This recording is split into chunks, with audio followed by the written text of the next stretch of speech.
नमस्कार दोस्तों। आज हम बात करेंगे एक ऐसे प्राचीन ग्रंथ के बारे में जो हजारों साल पुराना है लेकिन आज भी उतना ही प्रासंगिक है।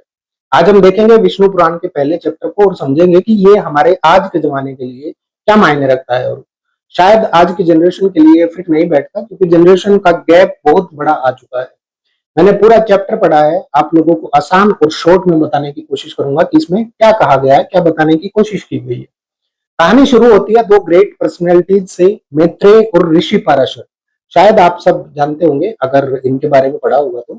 ऋषि पाराशर के बारे में तो मुझे लगता है बहुत सारे लोग जानते होंगे, लेकिन मैत्रेय बहुत सारे लोगों के लिए एक नया कैरेक्टर। ये वो संवाद है जहां एक क्यूरियस स्टूडेंट जिसका नाम मैत्रेय था, जो अपने गुरु से ब्रह्मांड की सबसे बड़ी गुत्थी को सुलझाने और समझने के लिए जवाब मांगता है और पूछता है कि गुरुजी, ये संसार कैसे बना और भविष्य में क्या होगा? सूर्य, चंद्र, पर्वत, समुद्र कैसे अस्तित्व में आए? मैं ये बता रहा हूं कि इस किताब में क्या लिखा है, इसलिए इसको अन्यथा ना लें। जब आप लोग पूछेंगे कि ये सब आज के समय के हिसाब से कैसे रेलेवेंट है, तो रेलेवेंट इसलिए है क्योंकि आज भी इन सब के बारे में जानने के लिए वैज्ञानिकों की खोज जारी है और नासा जैसी संस्थाएं ब्रह्मांड की संरचना को समझने में लगी हैं, लेकिन धार्मिक ग्रंथों में इनका जवाब पहले ही दे दिया गया है। सवाल यहाँ ये उठता है कि आखिर वैज्ञानिक क्यों नहीं इन धार्मिक धारणाओं को कंसीडर करते? क्या ये केवल कहानियां हैं या कोई फैक्टोरियल इंफॉर्मेशन है? देखते हैं कि इन सवालों के जवाब इस किताब में मिलते हैं या फिर किसी दूसरी किताब में ढूंढने पड़ेंगे। अभी तो पहला चैप्टर है, बने रहिए और ऐसे सवाल नोट करते रहिए, कोशिश करेंगे इन सवालों के जवाब ढूंढने की। फिलहाल इस संवाद से ये तो साफ पता चलता है कि प्रश्न उस वक्त भी पूछे जाते थे और आज भी पूछे जाते, लेकिन फर्क पता है क्या है? उस वक्त जवाब दिए जाते थे और आज माँ बहन की गालियों से सुशोभित किया जाता है। ज्यादा कुछ बोल दो तो भावनाएं आहत होने की नई बीमारी लग गई है लोगों को। खैर, जिसका जैसा चरित्र वो वैसी ही बात करेगा। पाराशर ऋषि की कहानी बेहद दिलचस्प है। उसके पिता को राक्षसों ने मार दिया था, इसलिए वो गुस्से में राक्षसों को जलाने का यज्ञ करने लगा। लेकिन जब उसके दादा वशिष्ठ ने समझाया कि गुस्सा मूर्खों का गुण है, तो उन्होंने अपना गुस्सा छोड़ दिया। और बदकिस्मती देखो, जिस गुस्से को ऋषि पाराशर ने त्याग दिया था, आज के कुछ कट्टर लोग केवल उस गुस्से वाले व्यक्तित्व को ही अपना आइडियल मान बैठे हैं और मरने मारने पर उतारे हुए। शांति वाले व्यक्तित्व की कोई बात नहीं करता। लेकिन आप लोगों की जानकारी के लिए बता दूं कि ये शायद एंगर मैनेजमेंट का सबसे पुराना एग्जाम्पल है। इसके साथ ही पर्सनल रिस्पॉन्सिबिलिटी के कॉन्सेप्ट समझाते हुए साफ साफ कहा गया है कि हर इंसान अपने कर्म का फल भोगता है। ये एग्जाम्पल रिवेंज साइकिल को तोड़ने का काम करता है। पता है आज की जनरेशन के लिए ये सब चैलेंजिंग क्यों है और आज के कैंसल कल्चर के सामने ये मैसेज कितना रिलेवेंट है? आप खुद अपने अंदर झांक कर देखिए, अपने आसपास देखिए। सोशल मीडिया पर तुरंत रिएक्ट करना, बिना सोचे समझे किसी को ट्रोल करना, बिना बात के गालियां देना, don't you think that these all are the manifestations of anger? Vishnu Purana कहता है कि विष्णु ही सृष्टि, स्थिति और संहार है। विष्णु ही सब कुछ है। शॉर्ट में साइंटिफिक पर्सपेक्टिव बताता हूं। The principle of conservation of energy means energy is neither created nor destroyed. Cosmic cycle चलते रहते हैं। एक्सपेंशन, कॉन्ट्रैक्शन और destruction are the part of it. यहां तक कि क्वांटम फिजिक्स का भी इसके साथ गठजोड़ जोड़ दिया गया है।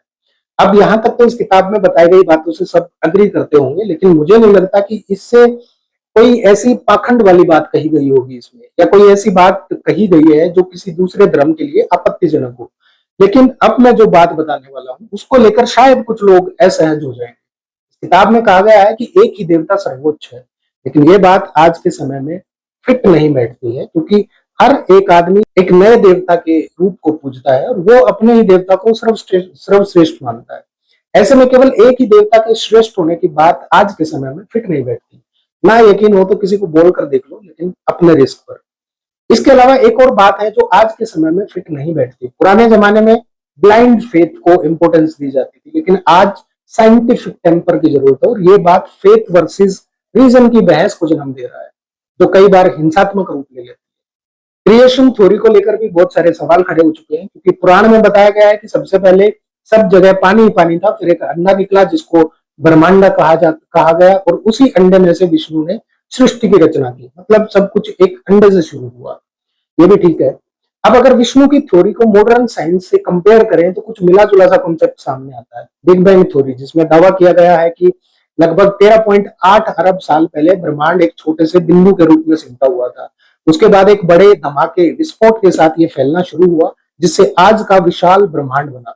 वहीं प्राइमोर्डियल सूप थ्योरी की बात करें तो धरती पर जीवन की उत्पत्ति सरल कार्बनिक अणुओं के एक सूप या रासायनिक मिश्रण से हुई, जो आदिम पृथ्वी के वातावरण में ऊर्जा के स्रोत जैसे बिजली और गर्मी की उपस्थिति में बने थे।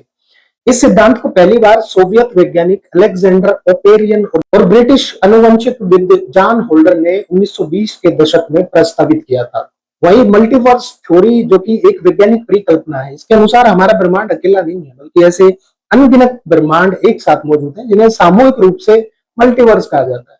यही वो बातें हैं जो फेथ वर्सेस रीजन और फेथ वर्सेस साइंस जैसी डिबेट को जन्म देती है। कुल मिलाकर ये सब आज की जनरेशन के लिए लिटरल इंटरप्रिटेशन प्रॉब्लमेटिक हो सकती है, हमें इसे मेटाफोरिकल समझना चाहिए। पुराण में टाइम साइकिल के बारे में बताया गया है, जिसमें युग व्यवस्था के साथ 4 युगों के बारे में बताया गया है। सतयुग 4000 साल तक चला था, त्रेता युग 3000 साल, द्वापर युग 2000 साल और कली युग 1000 साल का बताया गया है।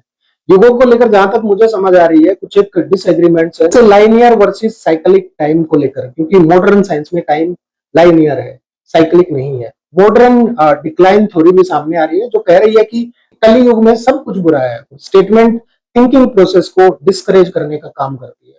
वही फेटलिस्टिक अप्रोच भी सामने आती है, लोग सोचते हैं कि जो होना है वो होगा।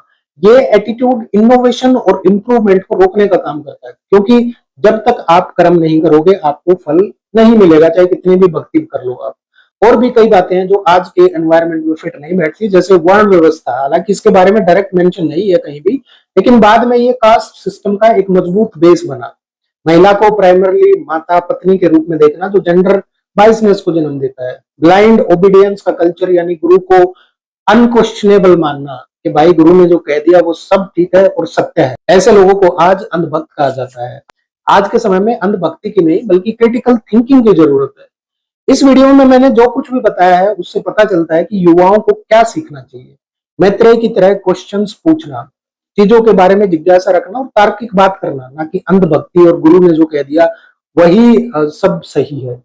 ऋषि पाराशर की तरह गुस्से को कंट्रोल करना सीखना चाहिए, ना कि हिंसा करना। सबसे बड़ी सीख, सब कुछ इंटरकनेक्टेड है और यही एनवायरमेंटल कॉन्शियसनेस का बेस है। Business cycle, life cycle, success failure cycle की नेचर को समझना और एक्वायर करना ही मेन जो संदेश है। कुल मिलाकर ये चैप्टर पता है क्या संदेश देता है? विष्णु पुराण हमें सिखाता है कि ज्ञान टाइमलेस होता है, लेकिन उसकी इंटरप्रिटेशन टाइम के साथ बदलती रहनी चाहिए। हमें साइंटिफिक टेम्पर के साथ एंशिएंट टेक्स्ट को पढ़ना चाहिए, ना कि धार्मिक एजेंडे में फंसकर। जो भी पढ़े उसके मेटाफोरिकल मीनिंग्स को समझे और लिटरल इंटरप्रिटेशन से बचे। यूनिवर्सल वैल्यूज को अपनाए और कंपैशन, विजडम एंड क्यूरियोसिटी को समझने के साथ डिस्क्रिमिनेटरी प्रैक्टिसेस को सिरे से रिजेक्ट करना सीखे। प्रश्न पूछने के कल्चर को बढ़ावा दे। दोस्तों, ये पुराण हमें कॉस्मिक प्रोस्पेक्टिव देता है। हम सिर्फ यहाँ के नहीं है बल्कि पूरे यूनिवर्स के एक हिस्से हैं, लेकिन साथ में हमें रैशनल थिंकिंग और साइंटिफिक अप्रोच भी बनाए रखनी चाहिए। आज के टाइम में सबसे जरूरी है एंसेंट विजडम को मॉडर्न कॉन्शियसनेस के साथ कंबाइन करना, और यही आगे का रास्ता है। दोस्तों, ये था विष्णु पुराण का पहला चैप्टर। अगली वीडियो में मिलेंगे सेकंड चैप्टर के साथ। वीडियो पसंद आया हो तो लाइक करें, शेयर करें और कमेंट्स में बताएं कि आपको एंसेंट टेक्स्ट के कौन से एस्पेक्ट्स मॉडर्न टाइम में रिलेवेंट लगते हैं। धन्यवाद।